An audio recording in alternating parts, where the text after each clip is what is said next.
Então, uma boa tarde para todos. Sejam todos muito bem-vindos ao primeiro sábado do mês de janeiro e o primeiro sábado do ano de 2021, dia 2. Possamos ser amparados por Jesus, pelos nossos benfeitores espirituais, para darmos continuidade ao estudo do Evangelho de Jesus dentro do Evangelho segundo São Mateus. É um estudo sequencial ao qual estamos realizando desde o ano de 2005. E atualmente estamos no capítulo 12.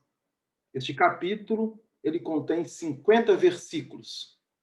Já estudamos ou trabalhamos os 14 primeiros e hoje nós faremos a leitura a partir do versículo 15 a 21, capítulo 12 do Evangelho de Jesus, segundo São Mateus. Então, vamos lá? O título proposto pela tradução ao qual eu vou ler é O Servo do Senhor. Jesus, sabendo disso, retirou-se dali. Seguiram-no turbas numerosas e ele curou a todos. E advertiu-os para que não tornassem público, para que se cumprisse o que foi dito através do profeta Isaías. Eis o meu servo que escolhi, o meu amado, em quem a minha alma se compraz. Porei sobre ele o meu espírito, e ele anunciará a justiça às nações. Não contenderá, nem gritará, e nem se ouvirá nas ruas a sua voz. Não quebrará o caniço rachado, não apagará o pavio fumegante, até quando levar a justiça ao triunfo. Em seu nome, os gentios esperarão. Bom, estes são os versículos 15 a 21 do Evangelho de Jesus segundo São Mateus. Um outro evangelista que vai propor este mesmo acontecimento, este mesmo fato, é o evangelista Marcos, que está no seu capítulo 3, versículos 7 a 12, e que nós vamos ler também para que possamos fazer uma analogia com o de Mateus. Então, Marcos. O título proposto aqui em Marcos é A Multidão se aglomera em torno de Jesus. A partir do versículo 7, capítulo 3 de Marcos. E Jesus, com seus discípulos, retirou-se para o mar. Seguia uma numerosa multidão da Galileia, da Judéia, de Jerusalém, da Idumeia, do outro lado do Jordão, ao redor de Tiro e Sidom. Uma numerosa multidão, ouvindo quantas coisas fazia, veio até ele e disse aos seus discípulos que mantivessem um barquinho para ele por causa da turba, para que não o comprimisse, pois curou muitos, de modo a caírem sobre ele, para que o tocassem quantos tinham flagelos. E os espíritos impuros, assim que o contemplavam, precipitavam-se sobre ele e gritavam, dizendo: Tu és o Filho de Deus. E advertiu-os muito para que não tornassem público. Então, nós lemos aqui a passagem de Mateus e de Marcos e vamos observar de cara que em Marcos ele vai trazer algumas diferenciações, algumas particularidades que Mateus não o traz. Dentre elas, é que quando, após o episódio narrado pelos dois evangelistas, diga-se de passagem, onde Jesus se encontrava dentro de uma sinagoga e após ter feito a cura de um homem cuja mão estava atrofiada ou mirrada, os fariseus, os doutores da lei, eles entraram numa espécie de conselho para arquitetar, para programar como que fariam para matar Jesus. Então, Jesus, ao observar aquilo que estava passando nos corações e nos pensamentos dos fariseus, dos doutores e dos sacerdotes, ele sai da sinagoga. E, obviamente, juntamente a ele, os apóstolos e os inúmeros discípulos. E quando Jesus sai, vai narrar o evangelista Mateus e o evangelista Marcos que grande era a multidão que passou e passava a seguir a Jesus, e também os apóstolos e os discípulos mais direto, com o objetivo de receber de Jesus uma cura para os seus males.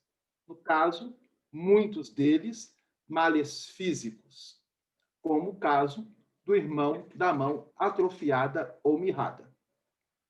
A tal ponto que a multidão era tão grande e a fama de Jesus já havia se espalhado por quase toda a região, aquela ao qual ele se encontrava, que era a Palestina, que Marcos vai dizer para nós: seguia-o uma numerosa multidão da Galileia, da Judéia, de Jerusalém, da Idumeia, do outro lado do Rio Jordão e até de outras localidades, tais como das cidades de Tiro e de Sidom. O que eles buscavam em Jesus?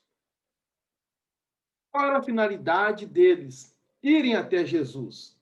Então vejam bem, no versículo 10, capítulo 3 de Marcos, vai ficar claro para nós. Pois curou a muitos. Então, a multidão chegou até ela, que ali Jesus estava operando inúmeros prodígios, sinais, que no entendimento da época e até ainda hoje são os milagres, entre aspas.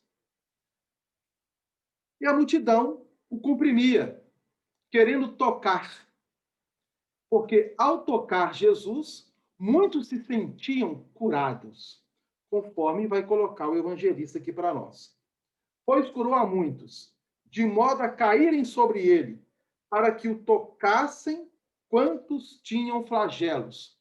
Então vejam bem, todos aqueles que traziam no campo íntimo uma mazela, um infortúnio de natureza moral, de natureza espiritual, e principalmente dentro do aspecto físico, buscava receber de Jesus uma cura. Então, onde ele ia, a multidão estava junto.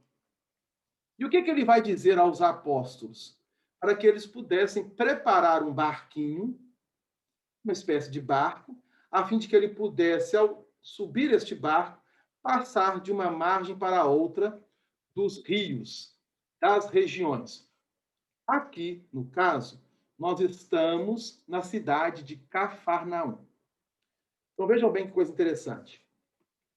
É preciso entender que quando os evangelistas, 4 evangelistas, escreveram aquilo que nós temos hoje, que são os 4 evangelhos, e que estão narrando a biografia de Jesus, eles não escreveram da forma como nós o temos hoje.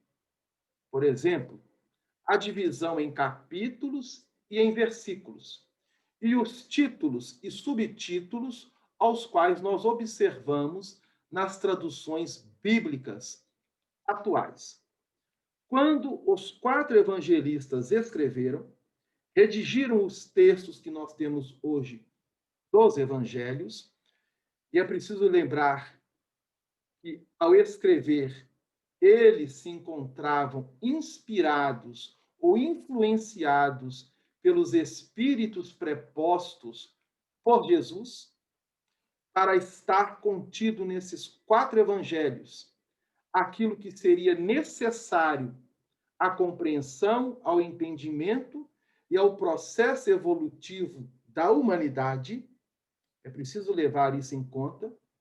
Nós já explicamos isso também, quando Emmanuel, no livro A Caminho da Luz, vai dizer para nós que os textos dos evangelhos foram definidos no plano espiritual, a forma como eles iriam se apresentar e a qual nós o temos hoje, foram os espíritos superiores em comunhão com os apóstolos e os discípulos mais diretos que fizeram todo um trabalho juntamente inspirando aqueles que escreveram no plano físico para que esses textos estivessem em nossas mãos hoje. Não havia essa divisão em capítulos e versículos e nem havia uma preocupação dos evangelistas do ponto de vista da cronologia dos fatos e dos acontecimentos. O que significa isso? Que nem tudo, conforme está aqui descrito no Evangelho de Mateus, por exemplo, que compreende 27 capítulos, nem tudo que está escrito no Evangelho de Mateus, aliás, 28 capítulos, tá? O Evangelho de Mateus possui 28 capítulos. Esses 28 capítulos, eles não foram escritos pelo evangelista dentro de uma condição cronológica por ele. Ele escreveu os textos e os séculos posteriores, à medida que nós fomos tomando conhecimento e aprofundando no entendimento das narrativas, o mais alto, então, deliberou fazer uma divisão em capítulos, em versículos, para facilitar o entendimento até de natureza pedagógica e didática para nós. Mas podemos também levantar uma interpretação de um ponto de vista literal numa ordem cronológica trabalhada pelos evangelistas. Então vamos entender com calma. Existe uma cronologia dos acontecimentos e dos fatos quando Jesus esteve entre nós. Houve este acontecimento, essa cronologia. Essa cronologia, ela não obedece aos textos dos 4 evangelhos, porque não havia uma preocupação dos 4 evangelistas narrar uma cronologia de tudo aquilo que Jesus fez e realizou. Como se fosse, por exemplo, nós marcássemos data. Hoje é 2 de janeiro de 2021. Jesus fez isso. No próximo sábado de janeiro de 2021, Jesus fez aquilo. E assim sucessivamente. Não. Os evangelistas iam escrevendo, iam narrando os fatos, os acontecimentos. O tempo, depois, de acordo com a estrutura dos evangelhos, tendo uma influência da espiritualidade superior, trabalhou na divisão por capítulos e versículos e, obviamente, fizeram ali uma espécie de cronologia para ficar algo didático para o nosso entendimento. Dentro dessa proposta, nós vamos entender, então, aqui, estes versículos 15 a 21, porque quando nós o lemos de forma isolada do contexto, fica difícil nós entendermos. Mas a partir do momento que nós fazemos uma analogia dentro do contexto trabalhado pelo evangelista Mateus e pelo próprio evangelista Marcos, a gente passa a entender. Não somente aqui deste capítulo, como dos capítulos anteriores. Então, vejam bem, eu vou ler de novo, dos versículos 15 a 21. Vamos imaginar que nós estamos lendo pela primeira vez. Tá? E nós chegamos hoje aqui no cantinho, abrimos o texto, como acontece, né? Às vezes nós estamos lá no cantinho, chega alguém para participar, que não vinha participando conosco, se assenta, nós vamos abrir o texto e ler. Será que essa pessoa conseguiria entender, ou até mesmo por parte da espiritualidade, que traz os espíritos para estudarem conosco, os nossos irmãos já despojados do corpo físico? Vejam bem, Jesus, sabendo disso, retirou-se dali. Seguiram-no turbas numerosas e ele curou a todos. E advertiu-os para que não tornassem público. Isto é, advertiu aqueles a quem ele estava curando para que não fossem falar a quem quer que seja, para que eles pudessem se conter com a cura no campo íntimo.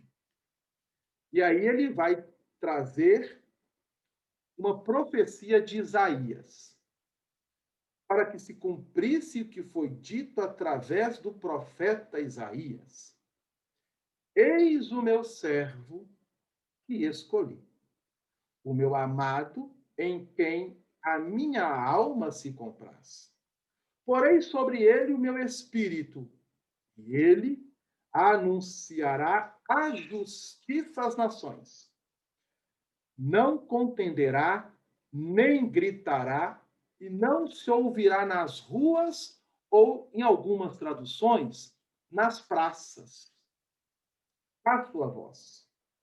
Não quebrará o caniço rachado, não apagará o pavio fumegante, até quando levar a justiça ao triunfo.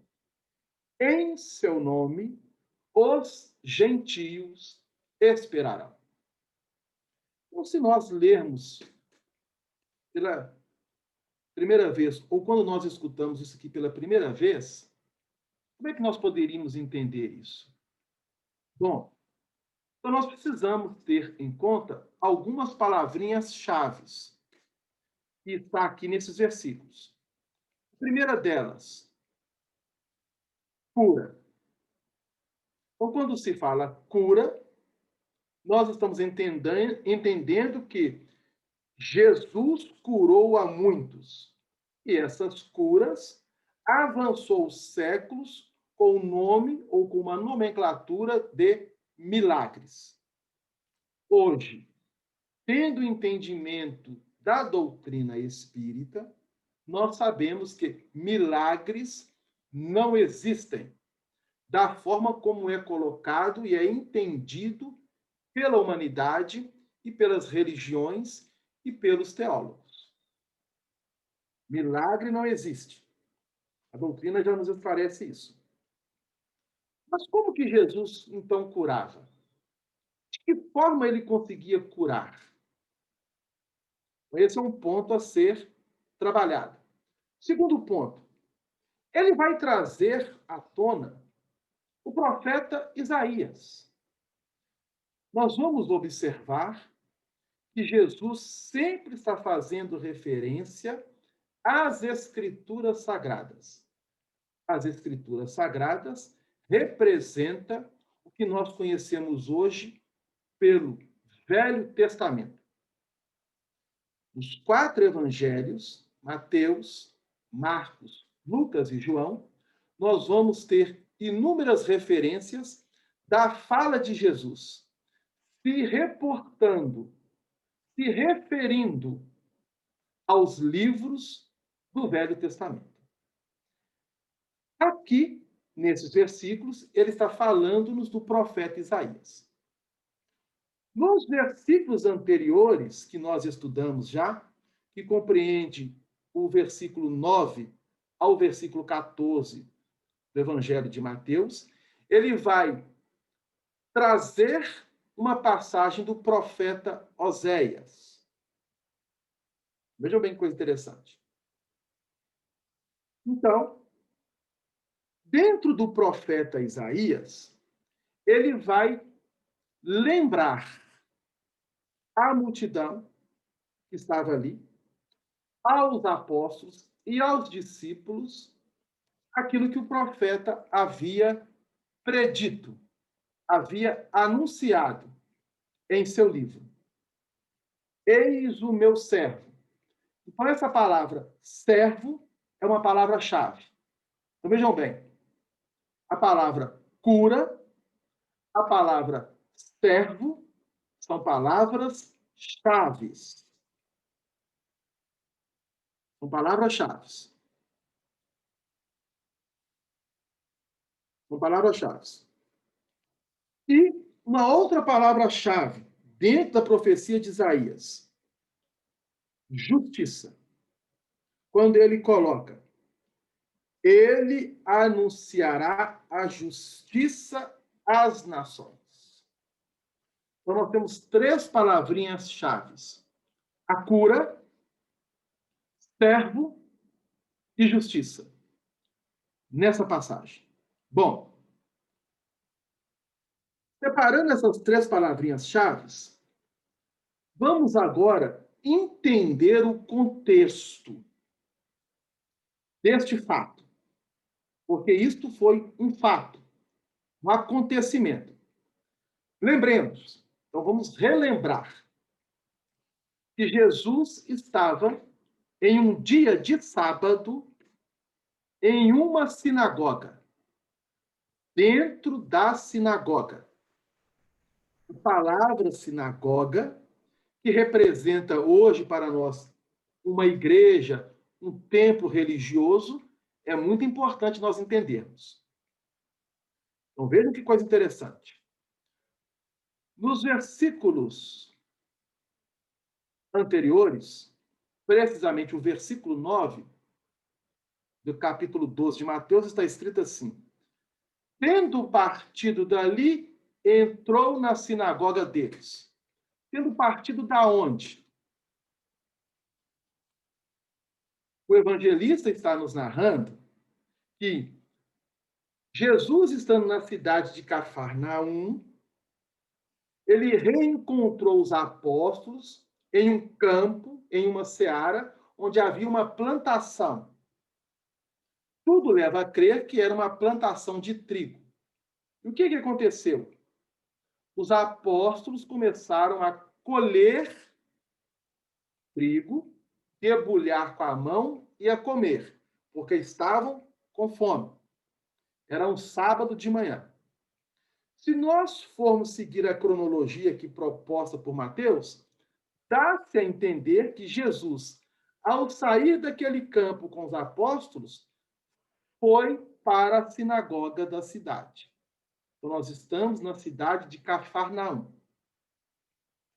Mas os outros evangelistas, no caso Lucas e Marcos, e nós trouxemos isso no estudo anterior, em estudos anteriores, eles vão dizer para nós que este acontecimento de Jesus estar dentro da sinagoga foi num outro sábado, e não naquele sábado que os apóstolos debulharam as espigas com a mão, arrancando-as, onde os doutores e fariseus chamaram a atenção de Jesus pelo fato deles estarem descumprindo uma lei, a lei do sábado, que era guardado e que nós também já estudamos. Basta entender isso, que após os fariseus chamarem a atenção de Jesus em relação aos apóstolos, que estavam colhendo espigas e comendo um dia de sábado que não era lícito, Jesus entra na sinagoga. Só que os outros evangelistas vão fazer uma menção que foi no outro sábado. Mas o que tem a ver? Se foi naquele sábado ou se foi no outro sábado? É preciso entender que no texto bíblico, quando há essas movimentações em relação a lugar e a tempo, nós precisamos estar atentos.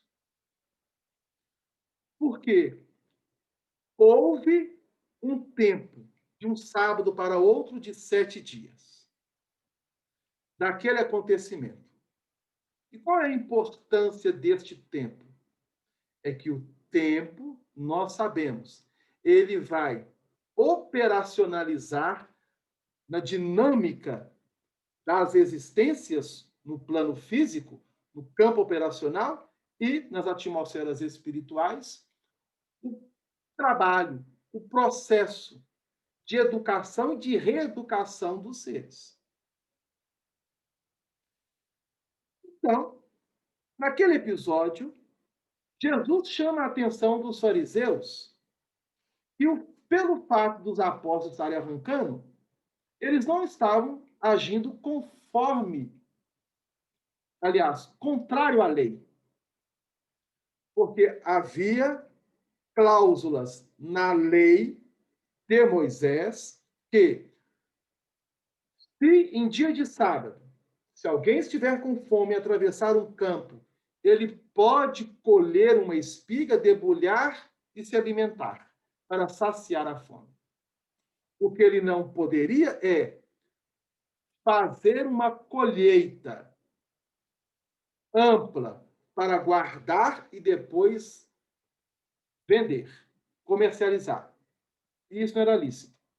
Então, Jesus vai levantar este ponto e trazendo outras questões que nós estudamos, como foi a questão do rei Davi. Bom, passou-se um sábado e Jesus entra na sinagoga. Agora, vamos estar atentos a essa colocação. Entrar na sinagoga é um movimento. Estar dentro da sinagoga é outro movimento. Sair da sinagoga é outro movimento. E estar do lado de fora da sinagoga é um outro movimento. Então, vejam bem que coisa interessante. Nós temos 4 ações em que Jesus está nos chamando a atenção por intermédio dos evangelistas. Nós podemos estar do lado de fora da sinagoga, ou do templo, ou de uma igreja, ou de uma casa espírita. Nós podemos estar dentro da casa espírita, do templo, de uma igreja, da sinagoga. Nós podemos sair do templo, da casa espírita, da igreja, da sinagoga, ou nós podemos estar do lado de fora. São 4 movimentos. Então, vejam bem que coisa interessante. Estou fazendo esse preâmbulo para nós compreendermos o porquê que Jesus diz do profeta Isaías. Então, o intervalo de 7 dias sugere que os doutores, os fariseus, tiveram tempo para se corrigirem, se refazerem, entenderem aquelas colocações realizadas por ele, Jesus, nos versículos iniciais. Agora, Jesus está dentro da sinagoga. Pois bem, quando nós vamos à casa espírita, à igreja, ao templo religioso, à sinagoga, qual é o objetivo ao qual o senso comum, vamos pegar o senso comum da humanidade, traz no campo das suas ideias? E todas as vezes que eu vou à igreja, ou eu vou à casa espírita, ou eu vou a uma sinagoga, eu estou indo na casa de Deus. Então, este é a ideia do senso comum de toda a humanidade. Então, ir a um templo religioso é como se nós estivéssemos direcionando para a casa de Deus. E ao estar dentro do templo, nós propormos uma comunhão com Deus. Essa é a ideia. Ok? Aqui, neste contexto, do versículo 9 do capítulo 12, Jesus entrou na sinagoga. Ele não estava lá dentro. Ele entrou com os apóstolos e discípulos. Mas a multidão que o seguia não pôde entrar. Nem todos poderiam entrar. Primeiro, pelo espaço geográfico, que não cabia todo mundo lá dentro. No caso aqui, a sinagoga de Cafarnaum. Diferente do Templo de Jerusalém. O Templo de Jerusalém, ele cabia em seus átrios milhares de pessoas. Apenas para se termos uma ideia, nos dias de festividades no templo, quando o povo de Israel se dirigia para o templo para cumprir as festividades, aos quais todos os anos era realizado inúmeras festas, cabia mais ou menos dentro do templo, nos átrios do templo de Jerusalém, aproximadamente 400 a 500 mil pessoas. Então, vejam bem, cabia dentro do templo de Jerusalém, nos átrios que separavam o templo, mais ou menos 400 a 500 mil pessoas. Apenas para que possamos ter uma ideia da grandeza do templo de Jerusalém. Isso à época de Jesus, hein? Mas nas sinagogas era como se fossem pequenos núcleos, pequenas igrejas, pequenos templos religiosos, tais como nós temos hoje. Então vamos pegar o cantinho de Jesus. Quantas pessoas cabem dentro do cantinho de Jesus? Aí nós vamos fazer uma comparação com o templo de Jerusalém e com a sinagoga. Então Jesus entra no templo. E quem está dentro do templo? Olha o que o evangelista traz. Havia ali, já dentro do templo, vejam bem, nós falamos 4 movimentos. Entrar no templo, estar dentro do templo, sair do templo ou ficar de fora do templo. Então Jesus entra. Quem está lá dentro? Um homem com a mão atrofiada. O homem com a mão atrofiada, ele estava dentro da sinagoga. Ele não estava do lado de fora. Qual é a simbologia disso? É que aquele homem com a mão mirrada, ao estar dentro do templo, nós estamos levando aqui, dentro de um ponto simbólico, que ele estava já trabalhando em seu íntimo uma comunhão com Deus. Olha que coisa interessante. O homem da mão mirrada já estava trabalhando em seu íntimo uma comunhão com Deus. Por quê? Ele estava dentro do templo.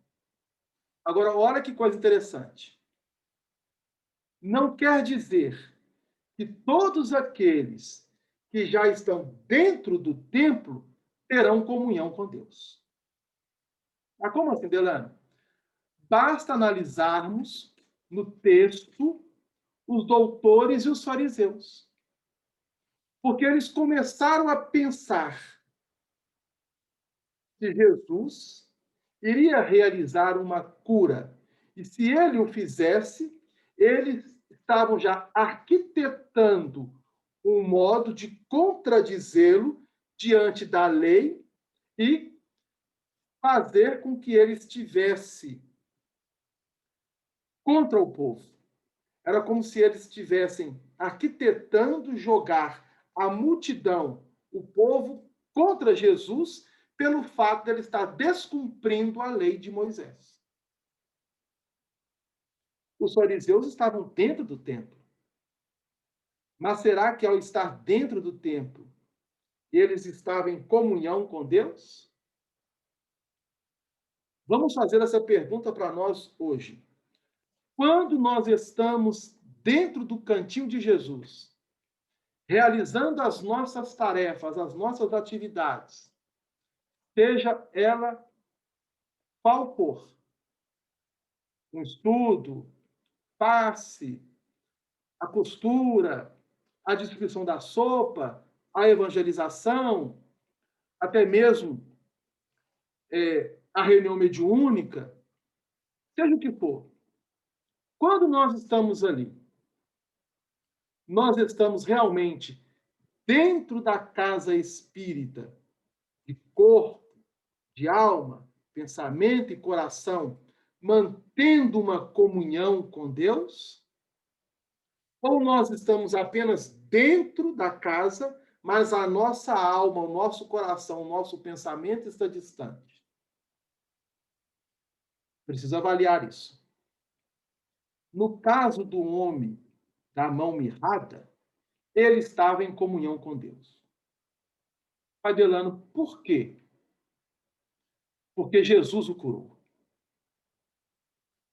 Porque se ele não estivesse, Jesus não teria feito a cura. É preciso lembrar que muitos que foram até Jesus, ele não curou. Por quê? Porque estavam submetidos dentro da lei de causa e efeito, que é a lei de justiça. O homem da mão mirrada, ele, dentro do templo, pressupõe que já havia saturado a sua provação.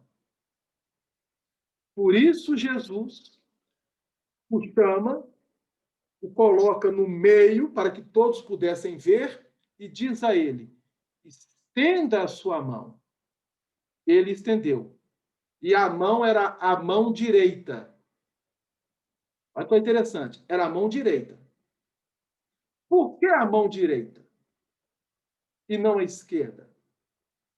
Então, nós temos um capítulo do Evangelho segundo o Espiritismo, que é o capítulo 13, onde Allan Kardec, o codificador, em comunhão com a espiritualidade, vai nos explicar o significado da mão direita e da mão esquerda. É porque a mão direita, ela já está apta a fazer, a realizar o serviço com discernimento, com entendimento, com compreensão da justiça de Deus. Então, quando nós operamos com a mão direita, simboliza que nós estamos nos capacitando, nos qualificando no campo íntimo, no campo moral, a atuar, a operar em comunhão com Deus. Então, aquele homem estava passando por uma provação. E por que provação? Diante da justiça, lei de causa e efeito, ele havia usado mal tudo aquilo que recebera da bondade divina Em vez de agir de forma correta, ele agiu de forma distorcida, de forma errada, em que se comprometeu.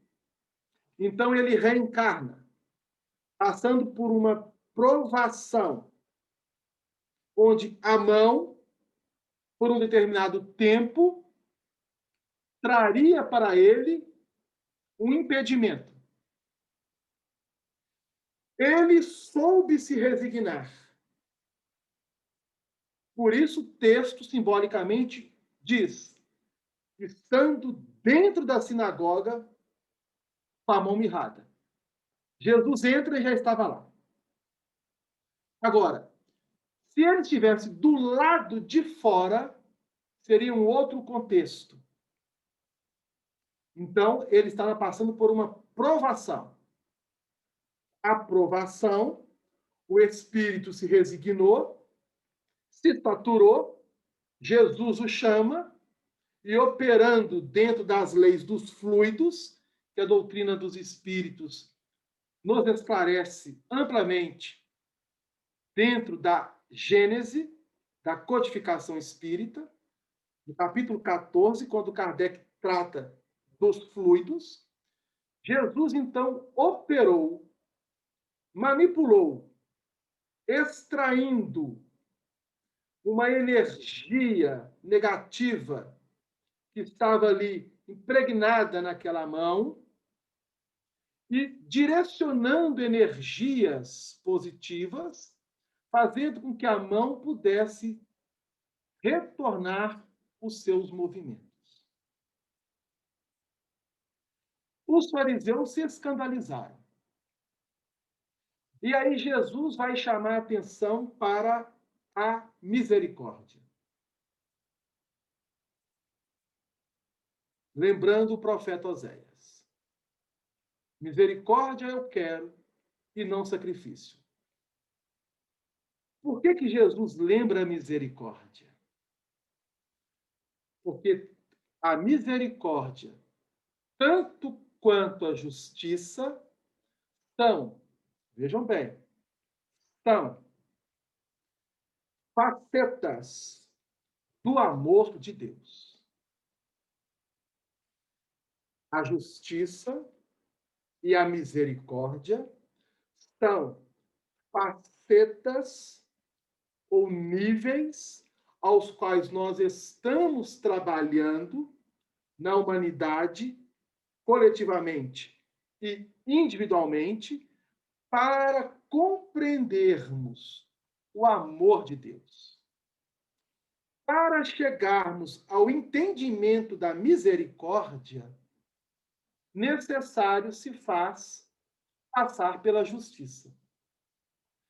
Para compreendermos, assimilarmos a misericórdia, necessário se faz estabelecer em nós o senso de justiça.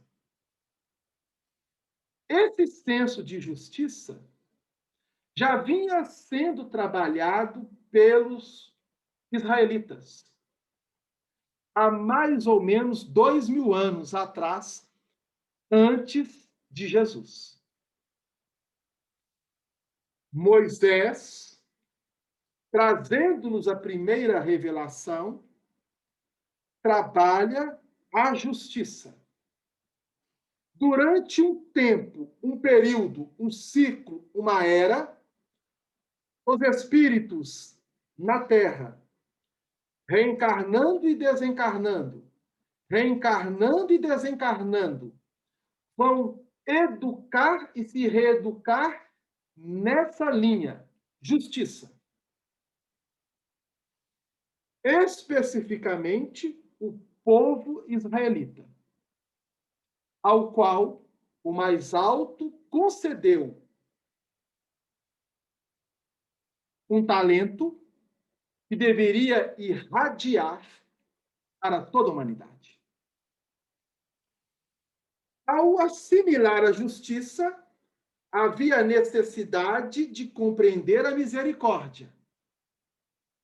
E ao entendermos a misericórdia, o espírito vai avançando para compreender o amor. São etapas. Pois bem, agora fica fácil entendermos os versículos 15 a 21. Porque Jesus sai da sinagoga após ele ter curado o homem da mão mirrada. Os fariseus e doutores da lei, conforme vai registrar o versículo 14 do capítulo 12, diz assim: os fariseus formaram um conselho contra Jesus. Com qual objetivo? De matá-lo, de eliminá-lo. Então é preciso entender que nem sempre aqueles que estão dentro do templo quer dizer que estão em comunhão já com Deus.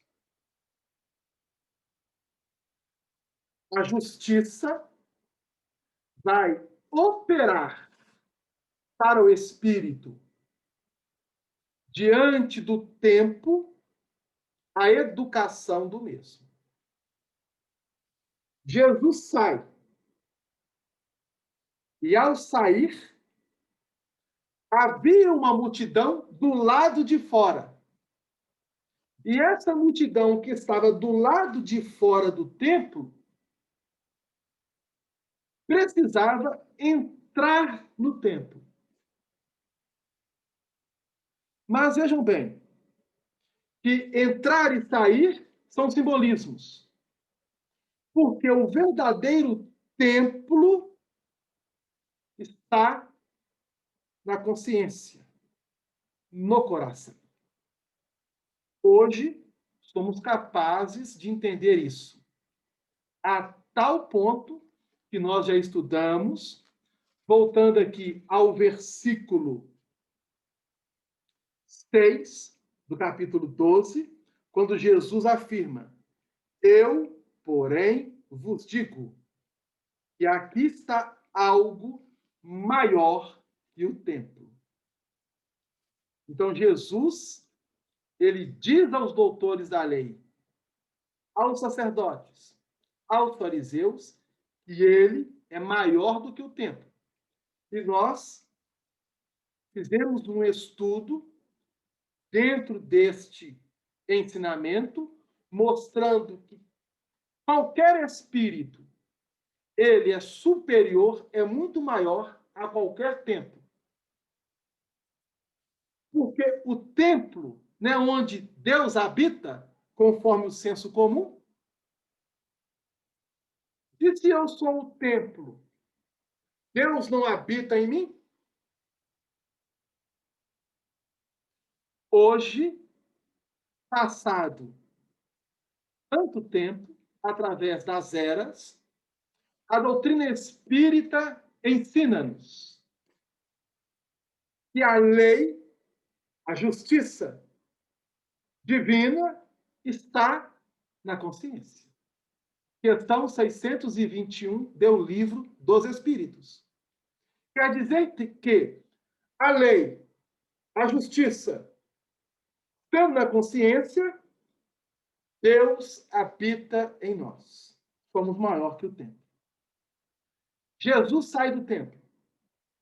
A multidão ali, querendo que ele as curasse. Mas milagre não existe.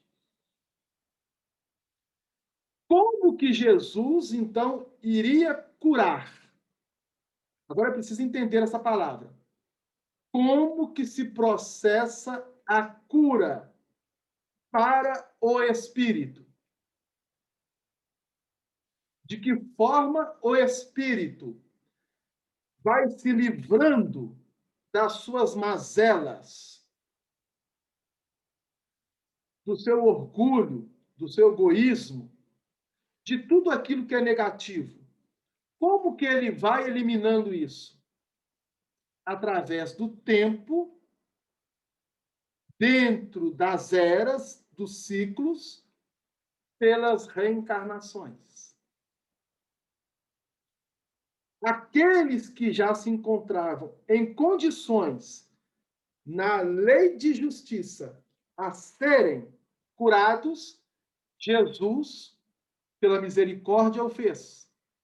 Aqueles que ainda não havia chegado no campo íntimo deles uma comunhão que pudesse equilibrá-los diante da lei e harmonizar a alma naquilo que ela traz como dificuldade para continuar a sua trajetória, não foram curados.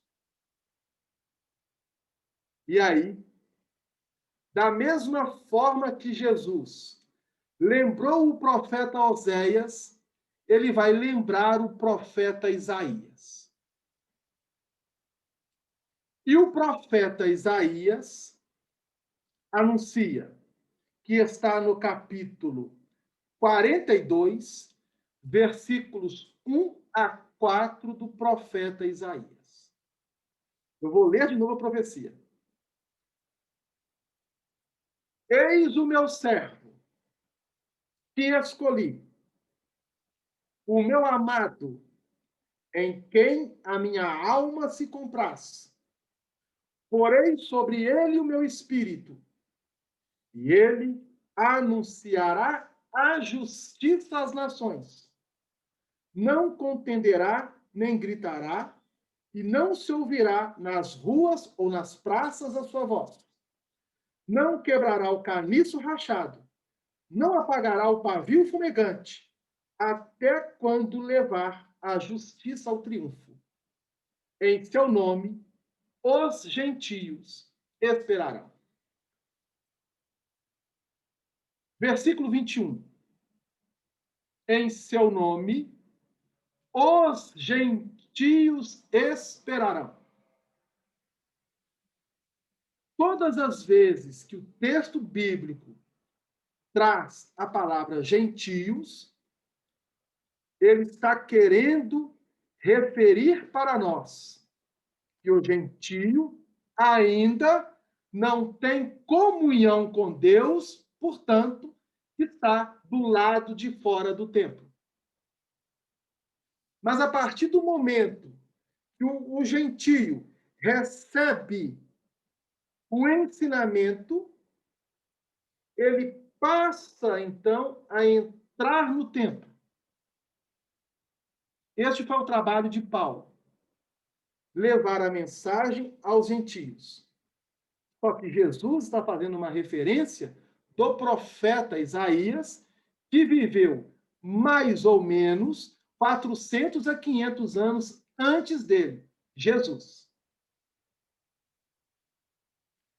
E de quem que o profeta Isaías está falando e que Jesus ensina ao sair do templo, juntamente à multidão, aos apóstolos, aos discípulos e, com certeza, havia os fariseus e doutores que ali se encontravam presentes e ouvindo. De quem o profeta Isaías está fazendo referência? A Jesus? Não.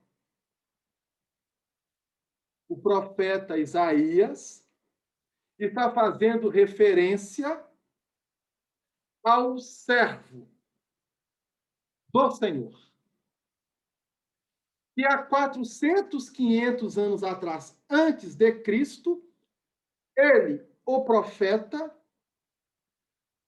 não saberia que ele mesmo retornaria como João o Batista. Então, Jesus, ao trazer para nós essa lição do profeta Isaías, que está no seu livro, no capítulo 42, versículos 1 a 4, ele está falando de João Batista.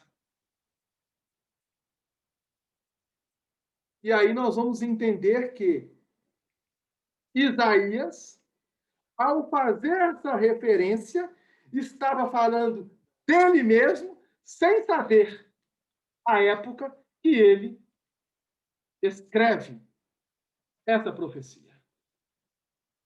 Olha que coisa interessante.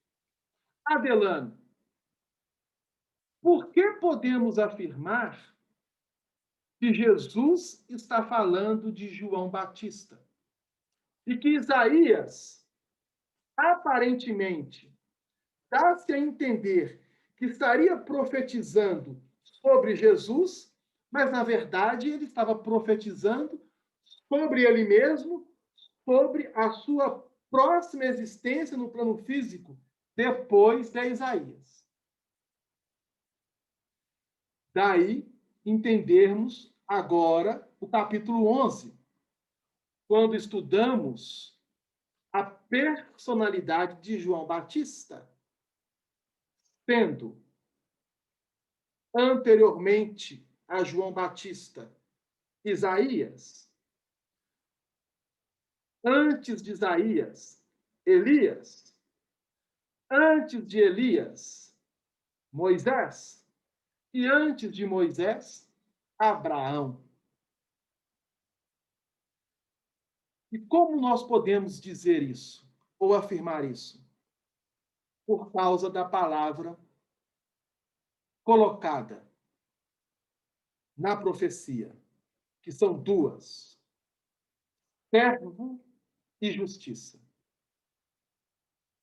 Então vejam bem, diz Isaías: eis o meu servo que escolhi, o meu amado, em quem a minha alma se compraz. Olha que coisa interessante. Jesus traz um ensinamento dando referência de Isaías, mas dizendo a todos que essa profecia havia se cumprido na personalidade de João Batista. Eis o meu servo. Jesus não é servo. Jesus é filho.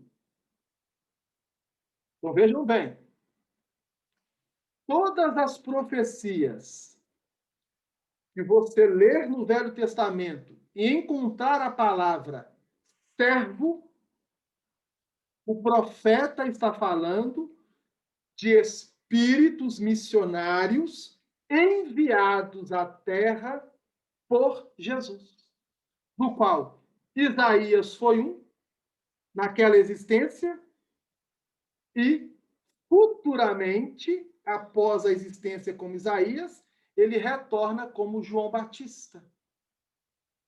Servo. Jesus não é servo. Jesus é filho. E qual foi a função do servo? Apresentar a justiça. E essa justiça foi apresentada por quem? Moisés, uma outra personalidade do próprio profeta Isaías. Que Jesus escolheu. Olha lá. Eis o meu servo. Eis o Espírito que eu escolhi, o meu amado, em quem minha alma se compraz. Porei sobre ele meu espírito, e ele anunciará a justiça. Agora vejam bem que coisa interessante. Somente a nação de Israel? Não. O profeta diz no plural, as nações, isto é, toda a terra, toda a humanidade. Então, Isaías viria na condição de servo. E ao chegar como João Batista, Ele deixa de ser servo para se tornar amigo de Jesus. E João Batista continuou a sua trajetória evolutiva até que chegue à condição de filho, não de Jesus, de Deus. Hoje, nós estamos trabalhando, do ponto de vista coletivo, o senso de moralidade da justiça na humanidade. É diferente de trabalhar apenas justiça. Nós estamos avançando no aspecto moral para compreendermos a justiça. À medida que nós nos tornarmos amigos de Jesus, nós vamos exercer a justiça com misericórdia, para continuarmos a avançar.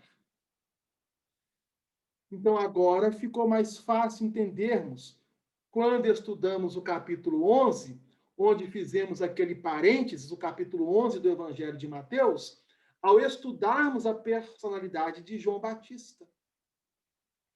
Personalidade essa que propôs o arrependimento. E que os doutores e fariseus não consentiram ou não estavam consentindo em realizar o arrependimento devido estarem mergulhados no próprio egoísmo, no próprio orgulho e na própria vaidade. Então vejam bem agora que coisa maravilhosa. Nos apresenta o Evangelho de Mateus,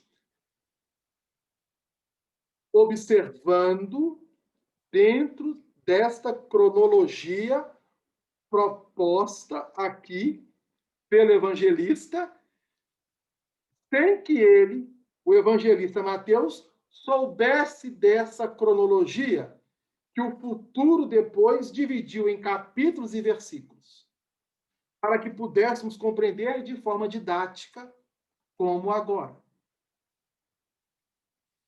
Jesus sai do templo. Ele cura o homem da mão atrofiada.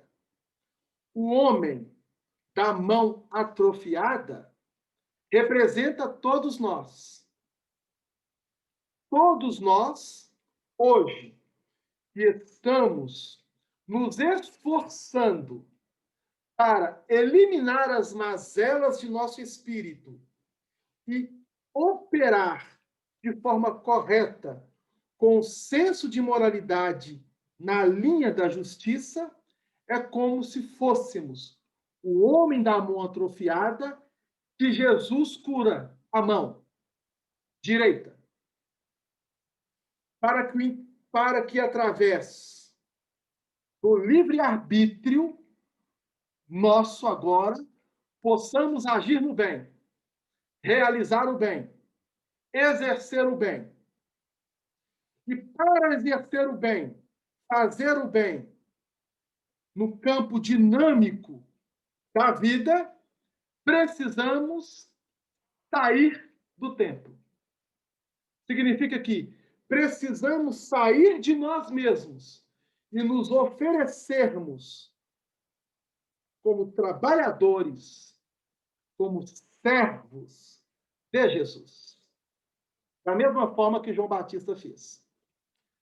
À medida que nós formos realizando isso, nós nos tornaremos amigos. E ao nos tornarmos amigos, nós demos um grande passo na nossa evolução. Pois bem, então nós temos aqui 3 fases. Primeiro, aliás, vamos voltar um pouco. Antes das 3 fases. Nós temos aqui 4 movimentos. Primeiro, muitos espíritos estão do lado de fora do templo. O que significa estar do lado de fora do templo?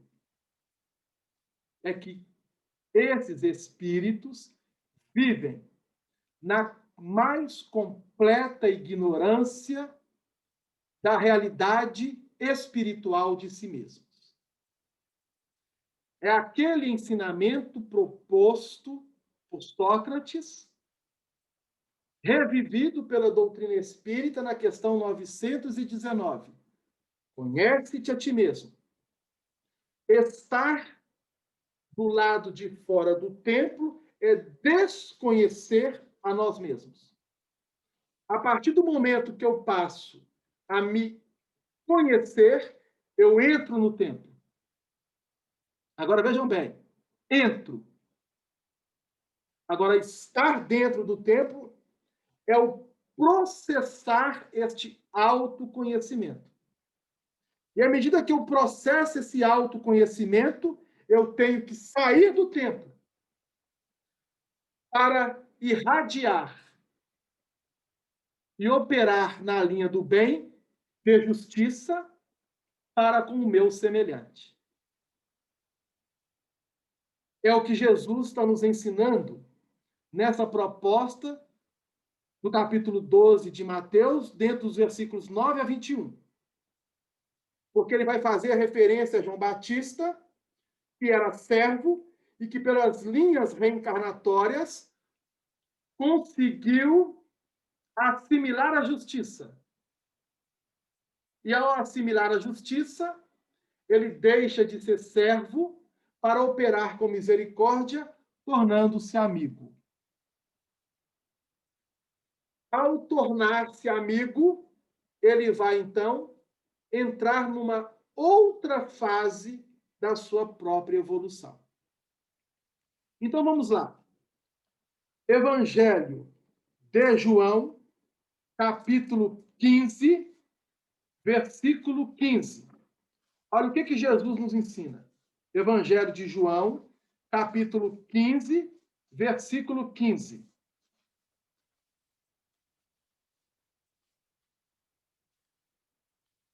Não mais vos chamo de servos, porque o servo não sabe o que faz o seu senhor.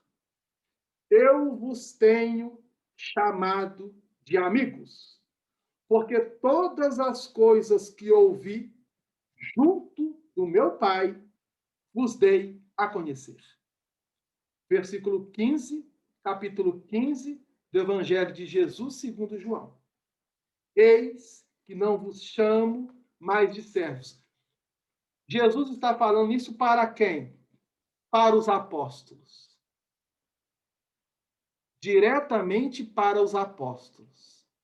Que até aquele momento, que antecede a crucificação, eram servos e que, a partir dessa fala de Jesus, tornam-se amigos. Porque fizeram um trabalho interno nessa proposta que nós trouxemos hoje. Então, quando Jesus fala nos versículos 17 a 21 do capítulo 12 de Mateus sobre o profeta Isaías, ele está fazendo referência a João Batista, ao ensinar que, através da justiça divina, nós vamos nos alinhando a fim de entrarmos na compreensão da misericórdia. A justiça é uma faceta, e à medida que nós vamos evoluindo, nós vamos operar a justiça com misericórdia. E à medida que nós vamos galgando patamares maiores, nós vamos operar a justiça com misericórdia nas linhas do amor.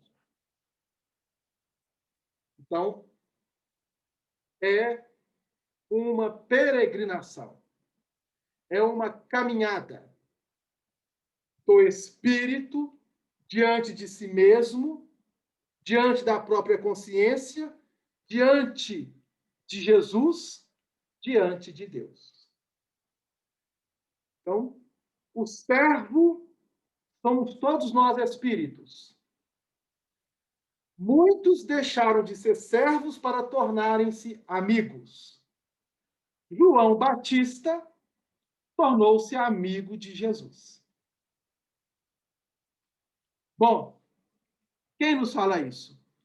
O evangelista João, quando ele faz referência a João Batista, dizendo ele ser o amigo do esposo. Então vamos lá? Para que nós possamos fechar, o tempo está se esvaindo, não é mesmo? Olha que coisa interessante. Evangelho de João, no seu capítulo 3, que diz assim, versículo 29. O que tem a noiva é o noivo.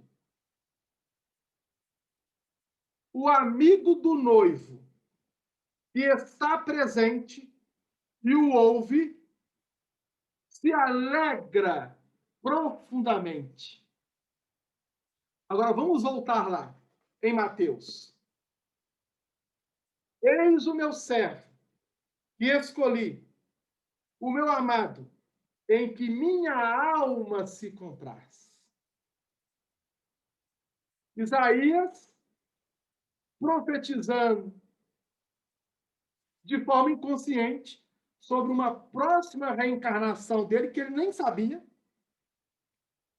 mas que se consumou em João Batista, e que João Batista agora, deixando de ser servo, passa a ser amigo.